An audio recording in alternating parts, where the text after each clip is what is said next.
अस्सलाम वालेकुम viewers, welcome to my YouTube channel Ali's academy. So viewers, जैसा कि आज हम टाइप्स ऑफ सेट्स को समझेंगे कि सेट के कितने टाइप्स है और सेट के कौन कौन से टाइप्स है। ठीक है, तो इससे रिलेटेड जो भी कंसेप्ट है वो इस वीडियो में इंशाल्लाह हम कंप्लीट सीखेंगे। ठीक है, लेकिन वीडियो को स्टार्ट करने से पहले मेरी आपसे एक रिक्वेस्ट है कि जैसे कि मैंने कॉन्सेप्ट ऑफ सेट से related and notation of set से रिलेटेड ऑलरेडी वीडियो अपलोड कर दी है, पहले आप उसको देख लीजिएगा, उसके बाद ही इस वीडियो को देख लीजिएगा ताकि आपका अच्छे से कॉन्सेप्ट क्लियर हो जाए सेट से रिलेटेड। ठीक है, तो चलो स्टार्ट करते हैं। जैसे कि नंबर 1 पे है फाइनाइट सेट। नंबर 1 पे है फाइनाइट सेट। अभी हम फाइनाइट सेट किसको कहते हैं? वो सेट जिसके एलिमेंट लिमिटेड हो। जिसके एलिमेंट लिमिटेड हो मतलब हम गिन सकें। जैसे कि डेफिनेशन में लिखा हुआ है अ set which has limited elements. वो सेट है जिसके एलिमेंट लिमिटेड होते हैं। जैसे कि एग्जांपल है A equals to A E I O U. देखिए हम इस सेट में जो एलिमेंट्स हैं उनको काउंट कर सकते हैं। तो ये सेट हुआ फाइनाइट सेट हुआ। इसी तरह set of natural number n equals to 1, 2, 3। Natural number के एलिमेंट्स को भी हमने गिन लिया, काउंट कर सकते हैं। तो ये क्या हुआ? ये दोनों क्या हुए? फाइनाइट सेट हुए। ठीक है, इसी तरह इनफाइनाइट सेट। अभी हम इनफाइनाइट सेट किसको कहते हैं? वो सेट जिनके हम एलिमेंट ना गिन सकें, काउंटेबल ना हो। ठीक है, तो कह रहे हैं कि a set which is no limited elements. वो सेट जिसके एलिमेंट लिमिटेड नहीं होते हैं, मतलब हम गिन नहीं सकते हैं, काउंट नहीं कर सकते हैं। जैसे कि A equals to 1, 2, 3 continue on. ठीक है, ये चलता ही रहता है। Set of even number E equals to 2, 4, 6 and continue on. ठीक है, इस सेट के भी एलिमेंट हम नहीं गिन सकते हैं और सेट के भी एलिमेंट्स हम नहीं गिन सकते हैं। उसके बाद नंबर 3 पे आते हैं यूनिट सेट या सिंगलटन सेट। ठीक है, यूनिट सेट हम उसको कहते हैं वो सेट जिसका एलिमेंट एक हो। वो सेट जिसका एलिमेंट एक हो। जैसे कि a set which has single element. वो सेट जिसका एलिमेंट एक हो, जैसे कि ए इक्वल्स टू ए। इसी तरह n इक्वल्स टू 2। इसी तरह w इक्वल्स टू 0। तो इसमें क्या है? एक एलिमेंट है, तो इसको हम यूनिट सेट कहेंगे। उसके बाद आता है एम्प्टी सेट। एम्प्टी या नल सेट भी हम इसको कहते हैं या वॉइड सेट भी कहते हैं। एम्प्टी सेट का मतलब ये होता है कि वो सेट जिसमें कोई भी एलिमेंट ना हो। अभी इसका क्या मतलब है? कुछ स्टूडेंट को ये बात समझ में नहीं आती है कि एम्प्टी सेट का वैसे कॉन्सेप्ट क्या होता है, हम किसको कहते हैं। एम्प्टी सेट में आपको ऐसे समझाता हूँ कि एम्प्टी सेट हम उसको कहते हैं सपोज जो बात गलत हो, जो बात पॉसिबल ना हो सके। सपोज मैं कहूँ कि चांद पे रहने वाले परिंदे, तो आप समझें, आप मुझे बताएं कि क्या वाकई चांद पे परिंदे रहते हैं, मून पे परिंदे रहते हैं? नहीं, मैं एक गलत बात कर रहा हूँ क्योंकि वो मैं बात कर रहा हूँ जो पॉसिबल ही नहीं है। तो वो क्या हुआ? नल सेट हुआ। इसी तरह उड़ने वाली गाड़ियों का सेट। क्या गाड़ियाँ उड़ती हैं? कार्स जो होती है वो उड़ती है? नहीं, तो ये भी क्या हुआ? एम्प्टी सेट हुआ। इसी तरह मैंने ऑलरेडी एग्जांपल लिख भी लिया है। जैसे कि A equals to set of days in a week start with letter Z. A जो है वो सेट है वीक के डेज का, जिसमें जो डेज है ना वो जेड के लेटर से स्टार्ट होते हैं। तो आप मुझे बताएं कि क्या वीक में कोई ऐसा डेज है क्या जिसकी स्पेलिंग जेड से स्टार्ट होती हो? नहीं, तो ये भी पॉसिबल ही नहीं है और मैं भी गलत बात कर रहा हूँ। ठीक है, तो ये क्या हुआ? एम्प्टी सेट हुआ। ठीक है, जिसको हम रिप्रेजेंट करते हैं खाली कर्ली ब्रैकेट से, या हम जिसको रिप्रेजेंट करते हैं फाई से।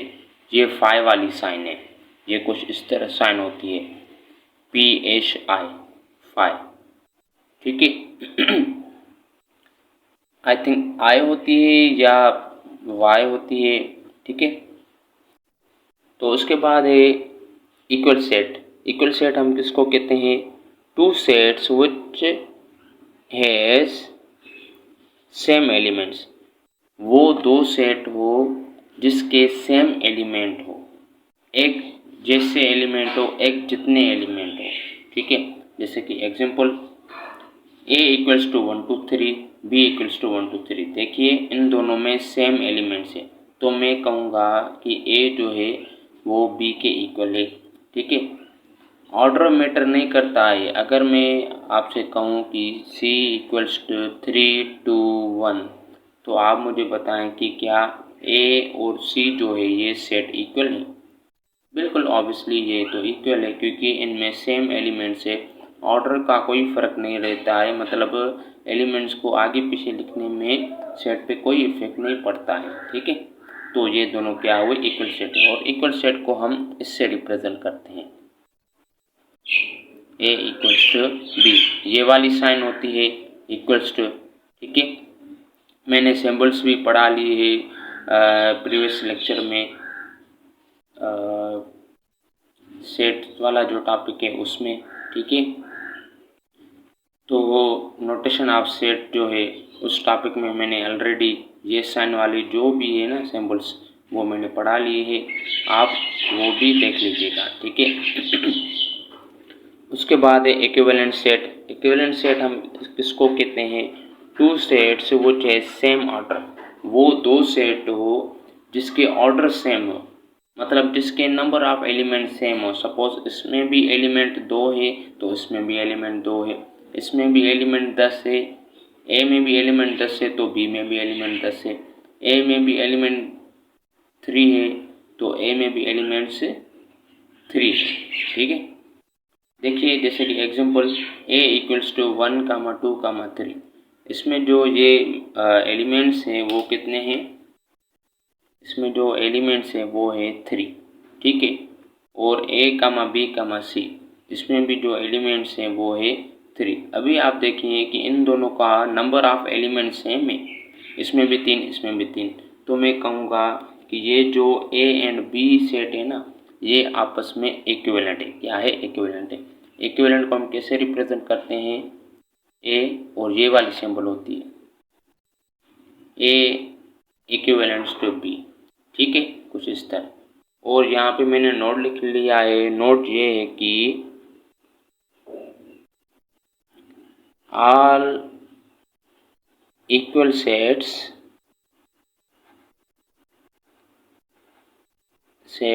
Are also equivalent set. जो इक्वल सेट होते हैं तो वो इक्विवेलेंट भी होते हैं। ठीक है। जो सपोज ए बी के इक्वल है, अगर ए बी के इक्वल है तो वो ए इक्विवेलेंट बी भी होगा। ठीक है। जो इक्वल सेट होगा वो इक्विवेलेंट सेट भी होगा। जैसे कि ए एंड बी में जो एलिमेंट्स है वो सेम है। ठीक है, सेम भी है एंड नंबर ऑफ एलिमेंट्स भी इन दोनों में सेम है, इसमें भी 3 इसमें भी 3। ठीक है। उसके बाद सुपरसेट एंड सबसेट का कॉन्सेप्ट हम समझ लेते हैं। तो इसके लिए मैं एक एग्जांपल से आपको समझाता हूँ। जैसे कि सपोज ए एक सेट है 1 2 3 4 5। ठीक है। अभी ए के मेंबर्स यूज़ करते हुए मैं एक दूसरा सेट बना रहा हूँ जो होगा बी सेट 1 2। ठीक है। अभी मैं आपसे पूछता हूँ कि इन दोनों में से बड़ा सेट कौन सा है? तो आप कहोगे सर जो ए है वो बड़ा है बी से, मतलब ए के सेट में मेंबर ज़्यादा हैं बी के सेट्स में से। ठीक है। मैं इसको कुछ इस तरह भी लिख सकता हूँ, बी के मेंबर्स कम है ए के सेट में से। ठीक है। तो जो बड़ा सेट है ना, तो उसको मैं कहूँगा सुपर सेट। क्या कहूँगा? Superset. तो मैं कहूँगा A is superset of B, क्योंकि ए में वो मेंबर्स भी मौजूद है जो बी में मेंबर्स हैं और ए में मेंबर्स बी से ज़्यादा भी हैं। तो इसलिए ए जो होगा ना वो सुपर सेट होगा बी का। क्या होगा? सुपर सेट होगा बी का। ठीक है। जैसे कि मतलब बड़ा, इस तरह कुछ। ठीक है। और मैं इसको ऐसे भी लिख सकता हूँ, B is a subset of A. B जो है वो सबसेट है ए का।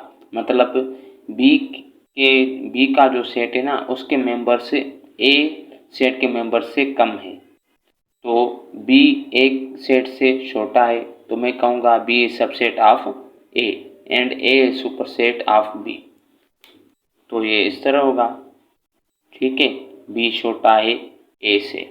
लेकिन जो सुपर सेट एंड सबसेट की जो सिंबल होती है ना, साइन होती है ना, वो कुछ चेंज होती है, लेकिन कॉन्सेप्ट बिल्कुल इसके जैसा होता है। ठीक है। तो इसको मैं थोड़ा सा ऐसे बना लूँगा, इस साइन को मैं राउंड कर दूंगा ऐसे। ठीक है। तो ये सुपर सेट हो जाएगा। आपको पता है बिल्कुल इस साइन के जैसा भी इसका ही कॉन्सेप्ट है। ये जो फेस है इसका, ये छोटे सेट की तरफ होगा और ये जो मुंह खुला हुआ है ये बड़े सेट की तरफ होगा और नीचे लाइन दे देंगे। तो इसको पढ़ेंगे ए सुपर सेट ऑफ बी। लेकिन अगर ये कुछ इस तरह लिखा हुआ हो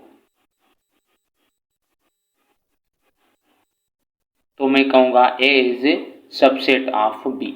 ए इज सबसेट ऑफ बी। देखिए, सबसेट को हम ऐसे भी लिख सकते हैं या सबसेट को हम ऐसे भी रिप्रेजेंट कर सकते हैं, लेकिन इन दोनों का थोड़ा सा कॉन्सेप्ट चेंज है। इसका ये मतलब है कि बी के जो मेंबर्स हैं ना वो ए के इक्वल नहीं है। बी के जो मेंबर्स हैं ना वो ए के इक्वल नहीं है। और इसका मतलब है बी के मेंबर्स इक्वल हो भी सकते हैं, इक्वल नहीं भी हो सकते हैं। इस लाइन का मतलब है कि ये जो बी के मेंबर्स हैं ना ए के इक्वल हो भी सकते हैं और ए के इक्वल नहीं भी हो सकते हैं। ठीक है। तो इन साइन का मतलब ये है। अगर हम लाइन लगाएंगे तो इसका मतलब है जस्ट मतलब बी के जो मेंबर्स है ना वो ए से लेस ही है। क्या है? ए से कम ही है। लेकिन इस लाइन का मतलब अगर हम लाइन लगाएंगे तो इस लाइन का मतलब ये होगा कि बी के मेंबर्स या तो ए के इक्वल भी हो सकते हैं या इक्वल नहीं होंगे, मतलब कम होंगे। ठीक है। तो आई होप आपका कॉन्सेप्ट क्लियर हो गया होगा सुपर सेट एंड सबसेट से रिलेटेड, कि सुपर सेट वो सेट होता है जो दूसरे सेट से बड़ा हो। ठीक है। और सबसेट वो होता है वो सेट जो छोटा सेट हो। ठीक है। जैसे कि बी सबसेट है ए का और ए सुपर सेट है बी का। और इसके बाद कुछ इम्पोर्टेंट पॉइंट्स हैं वो भी आप नोट डाउन कर लीजिए। जैसे कि कह रहे हैं कि every set is a subset of itself. जो भी सेट होता है ना वो अपने आप का सबसेट भी होता है। जैसे कि ए जो है ये ए अपने आप का सबसेट भी है। ठीक है। जैसे कि सपोज बी सेट है तो बी अपने आप का सबसेट भी है। ठीक है। तो इसके बाद दूसरी पॉइंट है कि empty set is a subset of every set. Empty set जो होता है वो हर एक सेट का सबसेट होता है। जैसे कि सपोज हो गया बी 1, 2, तो इसका जो एम्प्टी सेट है वो क्या है, सबसेट है। क्या है, सबसेट है। ठीक है। इसके बाद अगर हम मालूम करना चाहते हैं कि बी के कितने सबसेट पॉसिबल सबसेट निकल सकते हैं, तो इसका एक फार्मूला है। इसका एक फार्मूला है पॉसिबल सबसेट का। ठीक है, तो वो कौन सा फार्मूला है, 2 की पावर n। n का मतलब है नंबर ऑफ एलिमेंट्स जो बी में मौजूद है। सपोज इनके मैं पॉसिबल सबसेट मालूम करना चाहता हूँ, तो मैं कैसे करूँगा, बी सेट के मेंबर से 1, 2। ठीक है, तो फार्मूला यूज करूँगा 2 की पावर n। n मतलब नंबर ऑफ एलिमेंट कितने हैं, 1 and 2 है, तो 2 की पावर 2। तो 2 की पावर 2 आपको पता है कि 4 होगा। तो इससे पता चला कि इसके जो सबसेट निकलेंगे वो 4 होंगे। देखते हैं, एक तो एम्प्टी सेट, दूसरा 1 भी इसका सबसेट है, इसी तरह 2 भी इसका सबसेट है, और वो खुद अपने आप 1, 2 ये भी इसका सबसेट है। देखिए 1, 2, 3, 4 सबसेट बन गए। ठीक है, तो ये कुछ की पॉइंट्स ही आपको याद रखने के लिए, ये एमसीक्यू पॉइंट ऑफ व्यू से बहुत ही अहम है। ठीक है, तो नंबर 8 पे अभी हम प्रॉपर सबसेट को समझ लेते हैं कि प्रॉपर सबसेट क्या होता है। ठीक है, प्रॉपर सबसेट को समझने के लिए आपको 2 कंडीशन का आना बहुत ही ज़रूरी है। 2 कंडीशन वो कौन सी है मैं आपको बताता हूँ। सपोज मैं पहले एक एग्जांपल लिख लेता हूँ। जैसे कि सपोज एक सेट है 1, 2, 3। ठीक है, और बी एक सेट है 1, 2, 3, 4। ठीक है, तो जैसे कि इसमें जो ए है वो सबसेट है बी का, क्योंकि 1, 2, 3, 4 1, 2, 3 ए के मेंबर्स हैं और बी के मेंबर्स है 1, 2, 3, 4। बी के मेंबर्स ए से ज़्यादा हैं, तो ए जो है बी का सबसेट है। क्या है, ए जो है वो बी का सबसेट है। ठीक है, तो इसके लिए 2 कंडीशंस हैं, वो लाजमी आपको याद रखनी है। एक कंडीशन ये है कि ए जो है वो बी का सबसेट हो। क्या हो, ए जो है वो बी का सबसेट हो, एंड ए जो है ना वो बी के इक्वल भी ना हो। क्या हो, ए जो है वो बी के इक्वल भी ना हो, और ए जो है वो बी का सबसेट हो। तो एक को मैं कहूँगा कि ये प्रॉपर सबसेट है बी का। फिर से रिपीट कर लेता हूँ, प्रॉपर सबसेट की 2 कंडीशन है। एक कंडीशन ये है कि ए जो है वो सबसेट होना चाहिए बी का, ए जो है वो सबसेट होना चाहिए बी का, और दूसरी कंडीशन ये है कि ए बी के इक्वल भी नहीं होना चाहिए, ए बी के इक्वल भी नहीं होना चाहिए। ठीक है, तो मैं कहूँगा ये ए जो है वो प्रॉपर सबसेट है बी का। ठीक है, और प्रॉपर सबसेट को हम कैसे शो करते हैं, A is a proper subset of B. ठीक है, इसमें मैं नीचे लाइन नहीं लगाऊंगा। प्रॉपर सबसेट में हम लाइन नहीं लगाते हैं, क्योंकि लाइन का मतलब ये होता है कि ए के जो मेंबर्स हैं वो बी के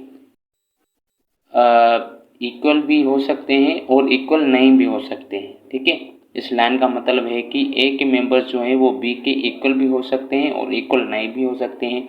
लेकिन अगर हम लाइन नहीं लगाते हैं तो इसका एग्जिट मतलब ये होता है कि ए के जो मेंबर्स हैं ना वो बी से कम ही है। और इधर आप देख सकते हैं कि जैसे कि ए के जो मेंबर्स हैं वो बी से कम ही है, इसलिए हम इसको क्या कहते हैं, ए जो है वो प्रॉपर सबसेट है बी का। ए जो है वो प्रॉपर सबसेट है बी का। ठीक है, इसके बाद इम्प्रॉपर सबसेट को समझ लेते हैं। इसी तरह इम्प्रॉपर सबसेट के भी 2 कंडीशंस हैं। मैं सेट लिख लेता हूँ। जैसे कि suppose A equals to A B C हो गया, B equals to A B C हो गया। ठीक है, इम्प्रॉपर सबसेट के लिए 2 कंडीशन ये हैं कि ए जो है वो सबसेट हो बी का। क्या, ए जो है वो सबसेट हो बी का, पहली कंडीशन।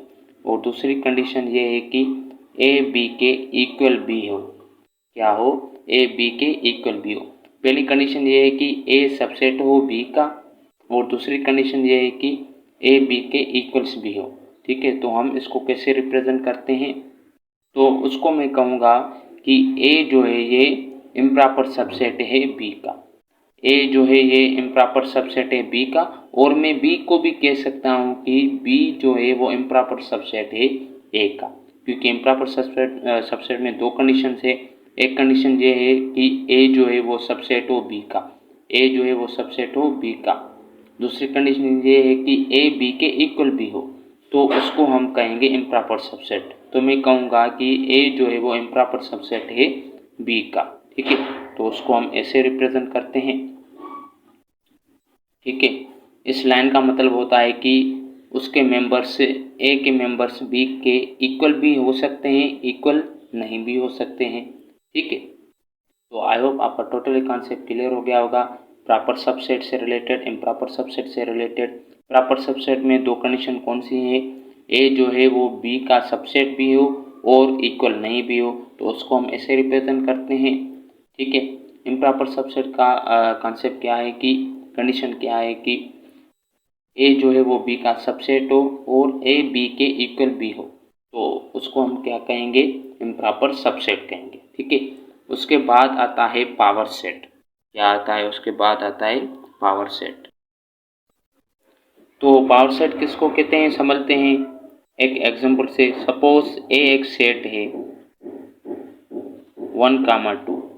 ठीक है, तो अभी इसके जो पॉसिबल सबसेट है ना, क्या अभी जो इसके पॉसिबल सबसेट है ना, उन पॉसिबल सबसेट का अगर हम दूसरा एक सेट बनाते हैं तो उसको हम कहते हैं कि ये पावर सेट है। क्या कहते हैं, पावर सेट है। उसको हम कैसे रिप्रेजेंट करते हैं, पी ऑफ ए से रिप्रेजेंट करते हैं, मतलब पावर सेट ऑफ सेट ए। ठीक है, फिर से समझाता हूँ मैं आपको।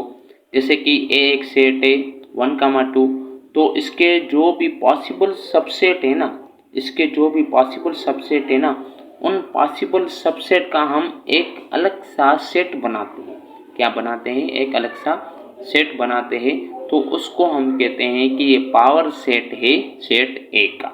सबसे पहले हम इसके पॉसिबल सबसेट जो है वो हम मालूम करते हैं। आपको पता है कि पॉसिबल सबसेट मालूम करने का एक फार्मूला होता है 2 की पावर n। n का मतलब नंबर ऑफ एलिमेंट। ठीक है, तो नंबर ऑफ एलिमेंट कितने हैं, 1, 2 मतलब 2 है, तो 2 की पावर 2 मतलब क्या हो गए, 4 एलिमेंट 4 पॉसिबल सबसेट होंगे।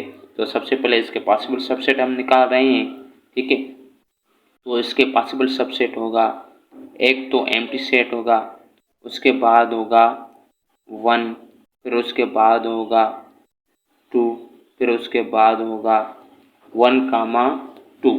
देखिए ये पॉसिबल सबसेट हमने निकाल लिए। अब हम क्या करेंगे, ये जो पॉसिबल सबसेट है ना, इन पॉसिबल सबसेट का हम अलग से सेट बनाएंगे। क्या बनाएंगे, अलग सा सेट बनाएंगे, तो उसको हम पावर सेट कहेंगे ए का। जैसे कि सपोज आपको पता है कि सेट को हम कर्ली ब्रैकेट में क्लोज करते हैं, तो ये कर्ली ब्रैकेट हो गई। ठीक है, अभी ये जो पॉसिबल सबसेट हमने निकाले हैं ना, ये सारे के सारे इसके मेंबर्स होंगे। क्या होंगे, मेंबर्स होंगे। तो एम्प्टी सेट आ गया, इसके बाद 1 ये आ गया, फिर 2 आ गया, फिर 1, 2 आ गया। और सेट को आपने पता है कि हम क्लोज करते हैं कर्ली ब्रैकेट से।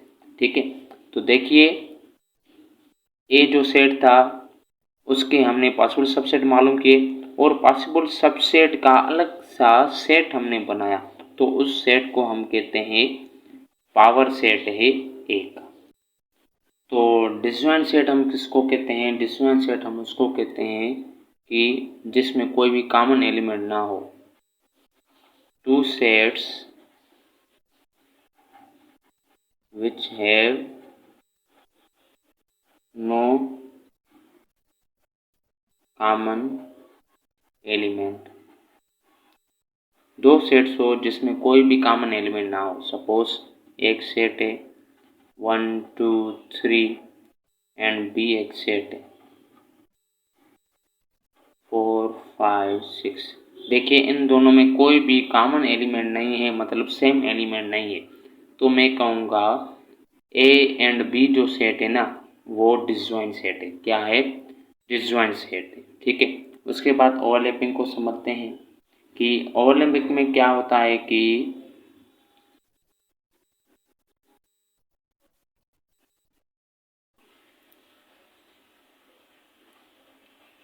two sets which have at least one common element, overlapping की डेफिनेशन ये है कि ओवरलैपिंग हम उसको कहते हैं कि कोई भी दो सेट्स हो जिसमें एक कॉमन एलिमेंट ज़रूर हो, और उसके बाद कहते हैं कि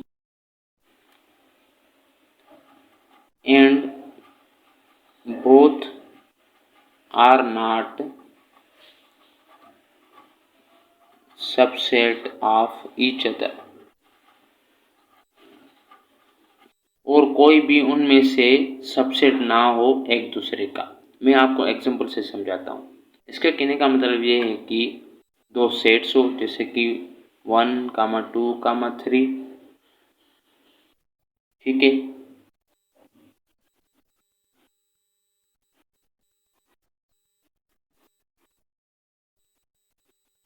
(4), ठीक है, और बी 2, 4, 6, 8। देखिए ये जो दोनों सेट्स हैं इन दोनों में एटलीस्ट एक मेंबर कॉमन होना चाहिए, मतलब दोनों में मौजूद होना चाहिए। जैसे कि देखिए ये 4 जो है ये दोनों में मौजूद है, ये 4 इधर भी मौजूद है और 4 इधर भी मौजूद है। ठीक है, एटलीस्ट इन दोनों सेट्स में एक मेंबर कॉमन तो होना चाहिए। और उसके बाद कह रहे हैं कि and both are not subset of each other, और दोनों सेट एक दूसरे के सबसेट नहीं होना चाहिए।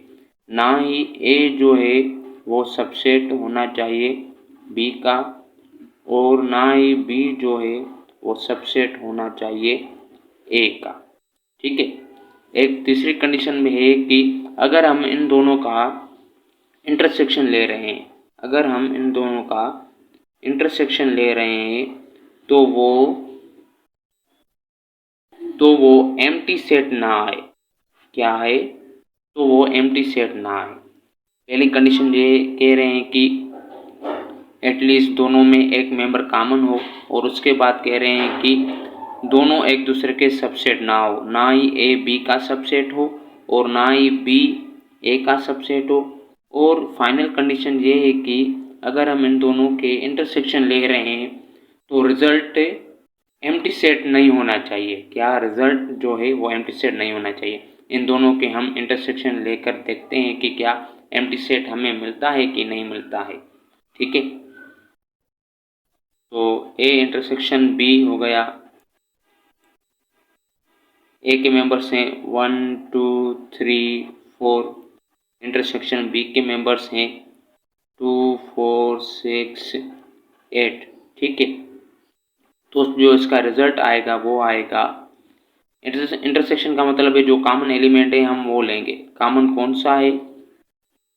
कॉमन है इसमें 2। ठीक है, 2 कॉमन है और 4 भी कॉमन है। ठीक है, यहाँ पे भी 2 भी कॉमन है, 4 भी कॉमन है।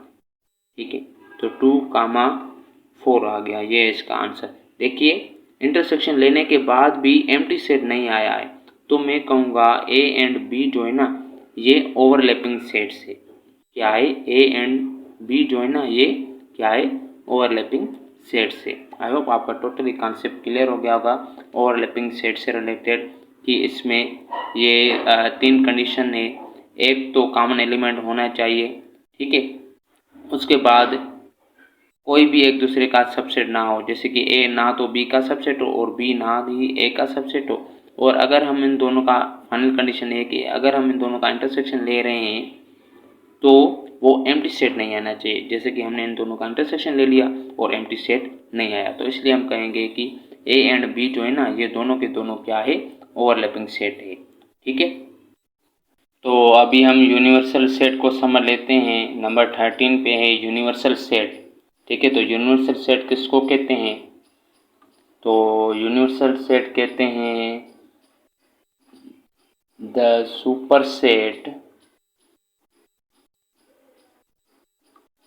superset of all the sets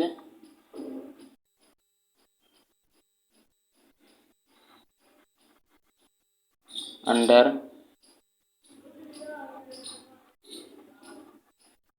consideration called universal set।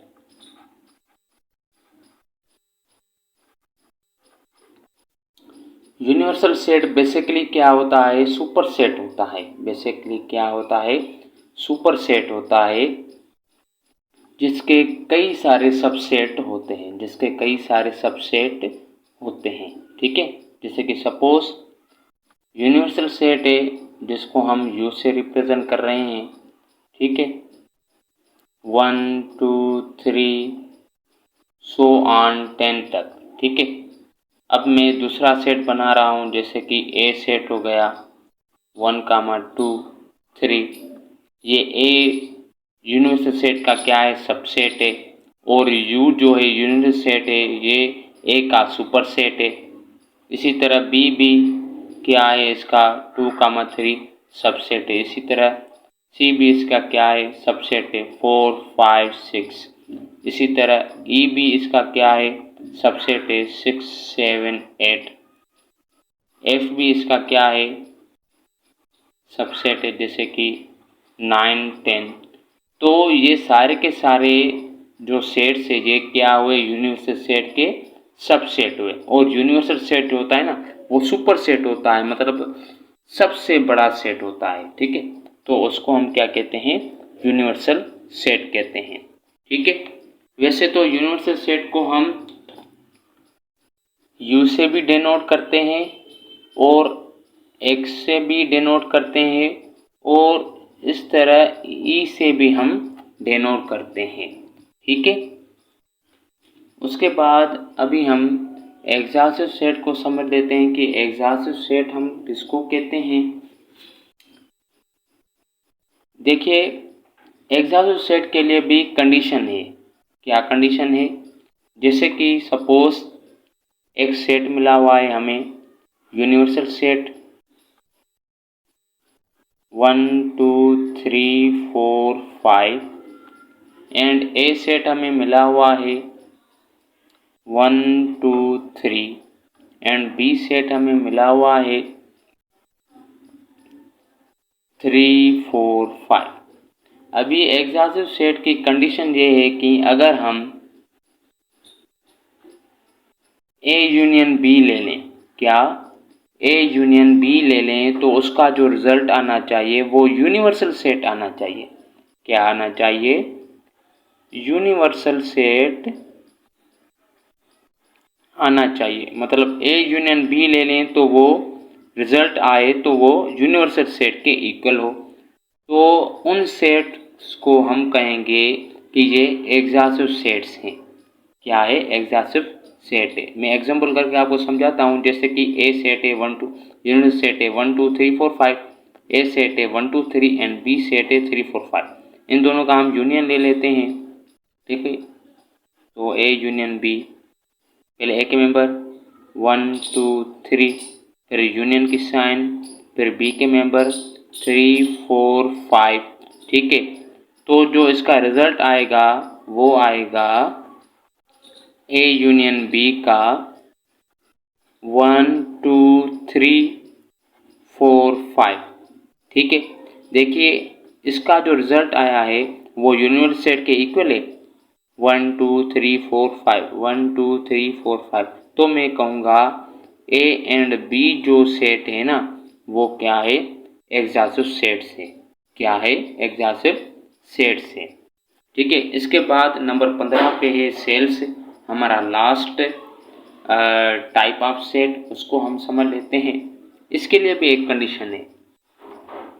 इसके लिए कौन सी कंडीशन है वो भी मैं आपको बताता हूँ। सबसे पहले मैं सेट्स बना लेता हूँ, जैसे कि यूनिवर्सल सेट हो गया A B C D and E हो गया, ठीक है।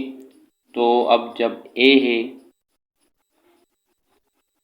वो है A comma B and B है सी डी ई। सेल्स के लिए भी कंडीशन है। सेल्स के लिए क्या कंडीशन है? दो कंडीशन है। एग्जाम्पल सेट में एक कंडीशन थी, इसमें दो कंडीशन है। नंबर 1 पे कंडीशन ये है कि अगर हम इन दोनों का इंटरसेक्शन ले लें, अगर हम ए एंड बी का इंटरसेक्शन ले लें तो वो एम्प्टी सेट आ जाए। क्या आ जाए? एम्प्टी सेट आ जाए, ठीक है। पहली कंडीशन ये है। और दूसरी कंडीशन ये है कि अगर हम ए यूनियन बी ले लें, इन दोनों का यूनियन ले लें तो वो यूनिवर्सल सेट आ जाए। तभी हम कहेंगे कि ए एंड बी जो सेट्स हैं ना वो सेल्स हैं, ठीक है। पहली कंडीशन क्या है कि ए इंटरसेक्शन बी ले लें तो एम्प्टी सेट आ जाए, और यूनियन ले लें दोनों का तो वो यूनिवर्सल सेट आ जाए। तो हम कहेंगे ए एंड बी जो है ना वो सेल्स हैं, ठीक है। तो एग्जांपल कर लेते हैं, जैसे कि अभी हम इंटरसेक्शन ले लेते हैं।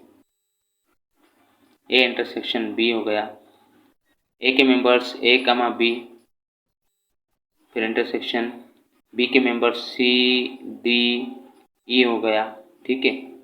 अभी इंटरसेक्शन में लेंगे मतलब कोई भी इसमें कॉमन नहीं है तो क्या आएगा? एम्प्टी सेट आएगा। इससे भी रिप्रेजेंट कर सकते हैं और इससे भी रिप्रेजेंट कर सकते हैं। देखिए एक कंडीशन तो सेटिस्फाई हो गई, इन दोनों का हमने इंटरसेक्शन ले लिया और एम्प्टी सेट आ गया। फिर दूसरी ले लेते हैं, दूसरी कंडीशन देख लेते हैं, ए यूनियन बी, ठीक है। A comma B union C D E हो गया, ठीक है।